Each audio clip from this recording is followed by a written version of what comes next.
Hi friends, insurance అంటే ఏమిటి? అది ఎవరికి అవసరం? ఫర్ ఎగ్జాంపుల్ ఫ్రెండ్స్, మనం ఏదన్నా సందర్భంలో భార్య పిల్లల్ని వదిలేసి ఒక 2 రోజులు ఊరికి పోవాల్సిన సందర్భం వస్తే భార్య పిల్లలకు ఖర్చుకి ఎంత ఇస్తాం ఫ్రెండ్స్?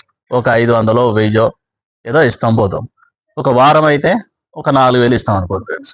ఒక నెల అయితే ఓ 10,000 15,000 ఇస్తాం. ఒక 6 నెలల సిచ్యువేషన్ బాగాలేదు, ఎటన్నా పోవాల్సి వస్తుంది ఉద్యోగ రీత్యా. అప్పుడు ఎంత ఇస్తాం? ఈ ఉన్నోని తగ్గట్టు 30,000 40,000 50,000 ఇస్తాం అనుకోండి ఫ్రెండ్స్.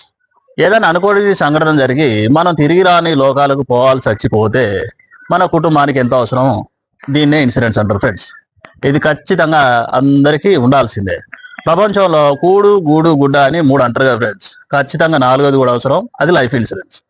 మనకు ఎంత వీలైతే అంత, లేదనకుండా కాదనకుండా ఖచ్చితంగా ఇవాళ ఉండాల్సింది ఫ్రెండ్స్. చిన్నతనంలో తండ్రిని కోల్పోయిన పిల్లలు, భర్తను కోల్పోయిన భార్య ఉంటే వాళ్ళకు డబ్బు విలువ బాగా తెలుస్తుంది ఫ్రెండ్స్.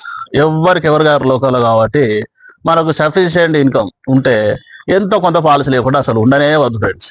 నా దగ్గర డబ్బులు లేవు, నాతో ఏం కాదు, అబ్బో నాకు అంతంత అమౌంట్ లేదు అనుకుంటే, మీకు ఎస్బీఐలో అకౌంట్ ఉంటే దాంట్లో 436 రూపాయలు కడితే 2 లక్షల రూపాయల నార్మల్ డెత్ కైనా ఇస్తారు కవరేజ్, యాక్సిడెంటల్ కవరేజ్ అయినా 436కే ఇస్తారు.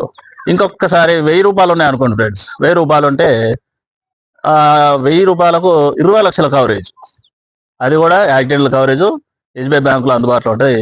మినిమం ఈ 2 అనే చేసుకోవాలి ఫ్రెండ్స్. కాబట్టి ఇన్సూరెన్స్ అనేది మ్యాండేటరీగా గుర్తుపెట్టుకొని ఖచ్చితంగా ఉండాల్సిన పరిస్థితి ఫ్రెండ్స్. Thank you friends. ఈ వీడియో నచ్చితే లైక్ చేయండి, షేర్ చేయండి, ఫాలో చేయండి.